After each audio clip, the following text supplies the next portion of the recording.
Bulletin का बाकायदा आगाज करेंगे। सबसे पहले बात करेंगे हाई कोर्ट में पंजाब में इलेक्शन की तारीख का ऐलान करने की दरखास्त के बारे में। अदालत ने केस की मजीद समाअत 13 फरवरी तक मुलतवी कर दी है। केस को 13 फरवरी को सुनकर रात गए तक फैसला सुना देंगे, ऐसा कहना है जस्टिस जवाद हसन का। आपको बताएं कि दरखास्त गुजारों की जानिब से barrister Ali Zafar high court में पेश। गवर्नर ने जवाब दिया कि उन्होंने असम्बली तहलील नहीं की है। आपको बताएं कि बैरिस्टर अली जफर का कहना था कि गवर्नर के मुताबिक इलेक्शन की तारीख देना उनका काम नहीं है। आपको बताएं इस पर जवाबन जस्टिस जवाद हसन ने कहा कि हमने काबिल अमल हुक्म देना है ताकि अमल दरामद हो पाए। जस्टिस जवाद हसन ने कहा कि अब वक्त ही सब कुछ है। अली जफर साहिब, मैं और आइन आपके साथ हैं, हमें लॉजिक के साथ चलना होगा। पहले देखना होगा कि क्या लार्जर बेंच की जरूरत है या फिर नहीं है। इलेक्शन कमीशन के वकील ने जवाब के लिए वक्त तलब कर लिया। मेरा बतौर वकील कल ही तकर्रुर हुआ है। वकील इलेक्शन कमीशन की जानिब से कहा गया है कि अदालती हुक्म नहीं देखे, जवाब भी तैयार नहीं है। जस्टिस जवाद हसन ने इस पर जवाबन कहा कि इलेक्शन 90 दिन में कराने से मुतालिक अदालती फैसले भी हैं। इलेक्शन तो हमने कराने हैं, लेकिन तारीख गवर्नर ने देनी है। वकील इलेक्शन कमीशन की जानिब से ऐसा कहा गया है। खबरों का सिलसिला आगे बढ़ाएंगे और आपको बताएं कि शहर के यूटिलिटी स्टोर्स पर घी और ऑयल का बहरान संगीन हो गया है। एक माह गुजरने के बावजूद सस्ते घी और ऑयल की सप्लाई नहीं आ सकी। शादमान यूटिलिटी स्टोर्स पर महंगा घी और ऑयल भी दस्तयाब नहीं। शादमान यूटिलिटी स्टोर्स पर घी और ऑयल के रैक्स मुकम्मल तौर पर खाली हैं। वजूहात क्या हैं जानते हैं वहां मौजूद हमारे नुमाइंदे शहजाद खान अब्दाली से। शहजाद, बताइएगा। जी बिल्कुल, शहर के यूटिलिटी स्टोर्स पर सस्ते घी और ऑयल की सप्लाई ख़त्म हुए तकरीबन एक माह का वक्त गुजर चुका है, लेकिन इसके बावजूद ताहाल शहर के यूटिलिटी स्टोर पर सस्ते घी और ऑयल की फराहमी को यकीनी नहीं बनाया जा सका। और इस वक्त हम शादमान यूटिलिटी स्टोर पर मौजूद हैं। यहाँ पे हमारे अकम में आप देख रहे होंगे ये घी और ऑयल के रैक्स हैं, लेकिन ये मुकम्मल तौर पर खाली पड़े हैं। ख़वातीन यहाँ पर ख़रीदारी के लिए आ रही हैं और वो कह रही हैं कि जब यूटिलिटी स्टोर पर ऐसी अशिया मौजूद ही नहीं तो फिर इनकी अफादियत कहाँ बाकी रह जाती है। ख़वातीन से बात करते हैं। अस्सलाम वालेकुम। वालेकुम सलाम। बिस्मिल्लाह। की लेना आए हो? भाई घर का सारा सौदा ही लेने आए हो। अच्छा। पर इतने आके तो कुछ भी नहीं मिल रहा, सिर्फ आटा ही पिया है, इतने घ्यो है कोई नहीं है। तो गरीब बंदा की करे, कितने जाए?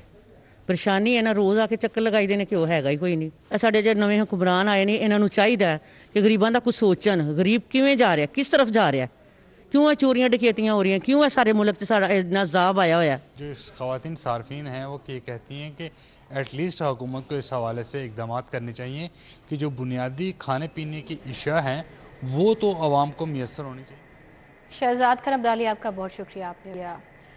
वो आपको बताएं कि रुपया तगड़ा और डॉलर मजीद कमज़ोर हो गया है। इंटरबैंक में अमरीकी डॉलर 4 रुपये 33 पैसे सस्ता हो गया है। इंटरबैंक में अमरीकी डॉलर 270 रुपये से भी नीचे आ गया है। इंटरबैंक में डॉलर 273 रुपये 33 पैसे से गिरकर 269 रुपये पर जा पहुंचा है। रवां हफ्ते 4 रोज में इंटरबैंक में अमरीकी डॉलर 7 रुपये 58 पैसे सस्ता हो चुका है, जबकि सराफा बाजारों और मार्केट्स में सोना भी सस्ता हो गया है। 2500 रुपये फी तोला सस्ता हो चुका है। ओगरा की एक्शन के बावजूद शहर के बाज़ इलाकों में ताहाल पेट्रोल की किल्लत अभी भी बरकरार है। शादमान में शेल पेट्रोल पंप्स पर पेट्रोल की सप्लाई खत्म हो गई है। शेल पेट्रोल पंप्स पर आने वाली गाड़ियां खाली हाथ वापस लौटने लगी हैं। ओगरा के एक्शन के बावजूद आपको बता रहे हैं कि शहर के बाज़ इलाकों में ताहाल पेट्रोल की किल्लत अभी भी बरकरार है। शादमान में शेल पेट्रोल पंप्स पर पेट्रोल की सप्लाई खत्म हो चुकी है। शेल पेट्रोल पंप्स पर आने वाली गाड़ियां खाली वापस लौटने लगी हैं। आगे बढ़े, आपको बताएं कि एलडीए शोबा फाइनेंस का कारनामा। मुश्किलात का शिकार एलडीए सिटी मंसूबे पर बम गिरा दिया गया। शहरियों की जमा पूंजी पर इकट्ठा किया गया रेवेन्यू सियासी नुमाइंदगान के हलकों पर निछावर किया जाएगा। ये क्या मामला है, तफसीलात जानते हैं दुरे नयाब से। जी दुरे नयाब। जी बिल्कुल, एलडीए सिटी मंसूबा जो है वो पहले ही माली मुश्किलात का शिकार है और उसमें जो शहरी अपनी एक साथ जमा कराते हैं डेवलपमेंट चार्जेस की बद में, अब एलडीए उनके इस पैसे की भी जो पासदारी है, हिफाजत है, करने से कासिर है। इस हवाले से एलडीए सिटी जिना सेक्टर के 26 करोड़ फंड रीअप्रोप्रिएट करके सियासी नुमाइंदों की हलकों में जारी तरक्याती स्कीमों पर लगा दिए गए हैं, जिसके लिए बाकायदा मंजूरी भी दे दी गई है। इस हवाले से डीजी एलडीए आमिर अहमद खान ने इसकी मंजूरी दी थी और शोबा फाइनेंस की जानिब से रीअप्रोप्रिएशन का लेटर जो है वो जारी कर दिया गया है। इसमें समनाबाद, सोडीवाल, इलामा इकबाल टाउन, नवाब टाउन, इस तरह के इलाके हैं जहाँ पे गली मोहल्लों की सीवरेज है, गलियों को पुख्ता करना, सड़कें बनाना, इस तरह के कामों में ये फ़ंड इस्तेमाल होंगे।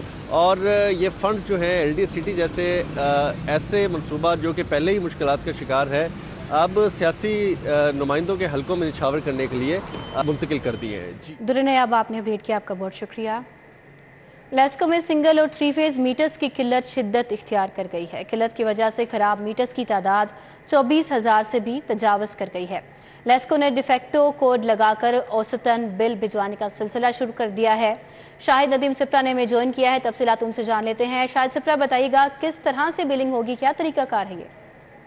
जी बिल्कुल, ये लाहौर इलेक्ट्रिक सप्लाई कंपनी में सिंगल और 3 फेज मीटर्स की किल्लत पैदा हुई है, जिसकी वजह से ना सिर्फ न्यू कनेक्शन की तनसीब का काम अल्तवा का शिकार हुआ, बल्कि उसके साथ साथ वो मीटर्स जो खराब हुए और कंपनी की जानिब से उनको डिफेक्टिव कोड लगाया गया, उनको तब्दील नहीं किया जा सका।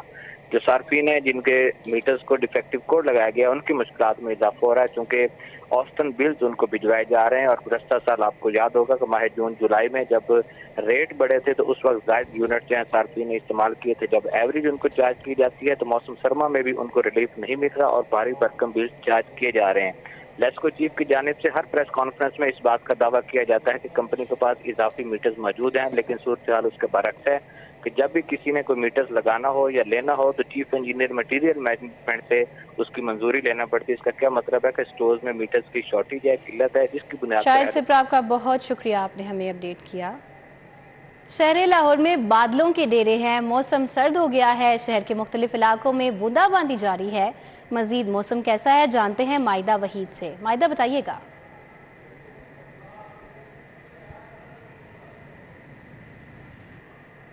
मौसम की बात की जाए तो इस टाइम जो शहर का मौसम है वो इंतहाई खूबसूरत है। कभी जो है वो धूप की हल्की हल्की किरणें शहर में देखने में नज़र आ रही हैं और उसी के साथ साथ जो है बूंदाबांदी का सिलसिला भी जारी है। अभी तो फ़िलहाल जो है वो बादल आए हुए और इस टाइम यहाँ पर टाउनशिप के अतराफ़ में जो है वो हल्की बूंदाबांदी का सिलसिला शुरू हो चुका है, लेकिन साथ ही साथ में शहर के मुख्तलिफ अतराफ़ भी ऐसे हैं जहाँ पर हल्की बूंदाबांदी जो है वो रिकॉर्ड की जा रही है। महकमा मौसमियात की जानिब से जो है वो आज 30% बारिश के इम्कानात ज़ाहिर किए गए थे, जो आज शहर भर में सारा दिन इसी तरह से बारिश बरसती रहेगी। लेकिन उसी के साथ साथ ठंडी हवाएं भी चल रही हैं, क्योंकि पिछले कुछ दिनों से जो है वो मौसम में हल्की सी जो है वो गर्मी की शिद्दत महसूस की जाने लगी थी, लेकिन एकदम ओवरऑल मौसम जैसे ही चेंज हुआ है तो आज सर्दी की लहर जो है वो अच्छी खासी महसूस की जा रही है। महकमा मौसमियात की जानिब से आइंदा हफ्ते में भी जो है वो बारिश की पेशगोई तो की गई है और बारिशें जो है वो इसी तरह से बरसेंगी। करंट टेम्परेचर की अगर बात की जाए तो इस टाइम मौजूदा दर्जे हरारत बारिश के इम्कानात मौजूद है और बारिश होती हुई दिखाई भी दे रही है। मायदा, आपका शुक्रिया, आपने हमें अपडेट किया। एनरोलमेंट में कमी, इंसाफ आफ्टरनून स्कूल बंद करने का फैसला। तमाम स्कूलों की थर्ड पार्टी वैलिडेशन करवाई जाएगी, ज़राए की जानिब से ऐसा बताया गया है। तादाद 50 से कम होने पर आफ्टरनून स्कूलों को बंद कर दिया जाएगा। तफसीलात जानते हैं इस फैसले के बारे में जुनेद रियाज से। जुनेद, बताइएगा। जी, इंसाफ आफ्टरनून स्कूलों के लिए बुरी खबर है कि इंसाफ आफ्टरनून स्कूलों की थर्ड पार्टी वैलिडेशन करवाने का फैसला किया गया, क्योंकि एनरोलमेंट जो है वो कम होती जा रही है और जहां पर 50 से कम तलबा होंगे वो इंसाफ आफ्टरनून स्कूल बंद करके बच्चों को सुबह की शिफ्ट में मुंतकिल कर दिया जाएगा, जबकि जहां पर 100 से कम तलबा होंगे वहां पर तलबा की तादाद का हदफ पूरा करने के हवाले से टारगेट्स दिए जाएंगे और ये हदफ जो है हर साल पूरा करना लाजमी होंगे। पंजाब भर में इंसाफ आफ्टरनून स्कूलों की तादाद 5800 और लाहौर में 108 है और इनकी तादाद जो है वो कम होने का इम्कान है, क्योंकि 25% स्कूलों में तलबा की तादाद जो है मुकर्रर करदा हदफ से भी इंतहाई कम है, जिसकी वजह से मुतल्लिका स्कूलों को बंद करने का फैसला किया गया। और इस हवाले से पंजाब टीचर यूनियन के जनरल सेक्रेटरी राना लियाकत अली का कहना है कि अगर इंसाफ आफ्टरनून स्कूल चलाने हैं तो मुस्तकिल बुनियादों पर चलाए जाएँ और असातिज़ा भी जो है मुस्तकिल तौर पर भर्ती की जाएँ, बसूरत स्कूलों को बंद कर दिया जाना चाहिए। जुनेद, आपका बहुत शुक्रिया, आपने हमें अपडेट किया। IG पंजाब उस्मान अनवर ने फैमिली क्लेम पर भर्ती के कवानीन में तरामीम कर डाली हैं। DIG एस्टेब्लिशमेंट 2 पंजाब ने मुरासला जारी कर दिया है। मुरासले पर तफसीलात जानेंगे अली शाही से। जी अली शाही, अपडेट कीजिएगा। जी बिल्कुल, IG पंजाब डॉक्टर उस्मान अनवर जो हैं वो शोहदा और दौरान सर्विस वफात पाने वाले मुलाजमीन की फैमिलियों के लिए इंतहाई मुतहरक हैं। उनकी जानब से मुख्तलिफ स्टेप्स लिए गए हैं और अब जो है वो भर्ती के लिए भी कवानीन में तरामीम कर दी गई है। फैमिली क्लेम के जो केसेस होंगे वो हर ज़िले का अफसर तमाम सीटों की फहरिस्त खुद मुरतब करेगा। उम्मीदवार अपने मुतल्लिका ज़िले में नौकरी के लिए दरख्वास्त देगा जहाँ दौरान सर्विस मुलाजिम की वफात या शहादत हुई होगी। दरख्वास्त दरिंदा मुख्तलिफ असामियों के लिए दरख्वास्त देने का अहल हो सकता है। अगर टेस्ट में नाकामी होगी तो वो उसकी दरख्वास्त उसी नसीहत में कायम रहेगी। शहीद के फैमिली क्लेम में अगर मुतल्लिका ज़िला में सीट नहीं होगी तो बेवा, बेटा, बेटी को किसी दीगर रीजन में नौकरी दी जाएगी। अगर फिर भी वहाँ पे सीट भी अवेलेबल ना होगी तो AIG एडमिन जो है वो पंजाब में किसी भी जिला में नौकरी का अरेंज करेगा। जी अली साहिब, बहुत शुक्रिया, आपने अपडेट किया। शहर में वॉल चौकिंग का सिलसिला थम ना सका। PTI के कारकुनान ने वॉल चौकिंग में सारी हदें पार कर दी हैं। PTI कारकुनान की मुगलपुरा, धर्मपुरा और बीजिंग अंडरपास पर वॉल चौकिंग जारी है। तफसीलात जानते हैं अब्दुल्ला मारूफ से। अब्दुल्ला, बताइए क्या सूरत हाल है वॉल्स पर? लाहौर में वॉल चौकिंग का सिलसिला मजीद बढ़ता चला जा रहा है। लोग जो है सस्ती एडवर्टाइजमेंट के लिए वॉल चौकिंग का इस्तेमाल कर रहे हैं। पहल सिर्फ जो है दीवारों पर कीमती नुस्खे और रंग गोरा करने वाली जो क्रीमें हैं उनके बारे में एडवर्टाइजमेंट मिलती थी, लेकिन अब जो है पाकिस्तान तहरीक इंसाफ ने भी इसमें हिस्सा डालना शुरू कर दिया है। पाकिस्तान तहरीक इंसाफ के जो कारकुनान हैं उन्होंने शहर की जो दरो दीवार हैं उन पर जो है वॉल चौकिंग शुरू कर दी है। इस वक्त मैं धर्मपुरा अंडरपास पर मौजूद हूँ जहाँ PTI कारकुनान की जानिब से वॉल चौकिंग की गई है, जिसमें PTI पाकिस्तान तहरीक इंसाफ के हक में नारेबाजी की गई है, अली अमीन गंडापुर के हक में नारेबाजी की गई है, जिससे शहर की जो दरो दीवार है उनकी खूबसूरती बांध पड़ गई है। ना सिर्फ मुगलपुरा अंडरपास बल्कि धर्मपुरा अंडरपास, चाइना अंडरपास, वहाँ पर भी पाकिस्तान तहरीक इंसाफ के कारकुनान की जानिब से वॉल चौकिंग की गई है और बाज़ मकामात पर जो है अखलाकियात से घिरी हुई चीज़ें भी लिखी गई हैं। वॉल चौकिंग कानूनन जुर्म भी है और इसकी सजा भी है। शहरियों का हुकूमत से यही है कि वॉल चौकिंग करने वालों के खिलाफ सख्त। अब्दुल्ला, आपका बहुत शुक्रिया। अब आपको खबर दें कि इलेक्शन कमीशन के स्टोर रूम में चोरी का खदशा पैदा हो गया। डिस्ट्रिक्ट इलेक्शन कमिश्नर ने लाहौर पुलिस से सिक्योरिटी मांग ली है। इस हवाले से वाज़ेह तौर पर मुरासला भी लिख दिया गया है। तफसीलात जानते हैं आबिद चौधरी से। आबिद चौधरी, अपडेट कीजिए।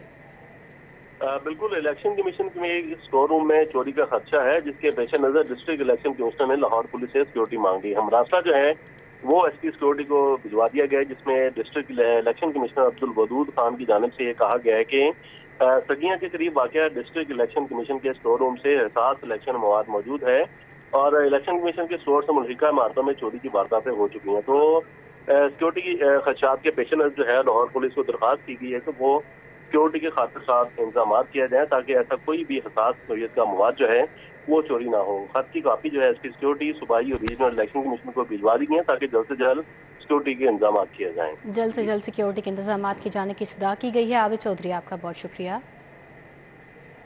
हाईकोर्ट में मातहत अदालतों के रिकॉर्ड कंप्यूटराइज करने का काम आखिरी मरहले में दाखिल हो चुका है। अब तक रिकॉर्ड रूम्स में मौजूद 18 लाख पुराने केसेस के फैसले कंप्यूटराइज कर लिए गए हैं। तफसीलात जानेंगे शाहीन अतीक से। जी शाहीन अतीक। जी, लाहौर हाई कोर्ट के हुक्म पर रिकॉर्ड मैनेजमेंट सिस्टम के तहत लाहौर की मातहत अदालतों में पड़े तमाम रिकॉर्ड को कंप्यूटराइज करने का जो फ़ैसला किया गया था, उस पर जो है वो रिकॉर्ड कंप्यूटराइज करने का मामला जो है वो आखिरी मराहिल में दाखिल हो चुका है। आप ये बताइएगा कि ये अब तक कितने टोटल जो है वो सेशन कोर्ट में रिकॉर्ड जो है कंप्यूटराइज हुआ है?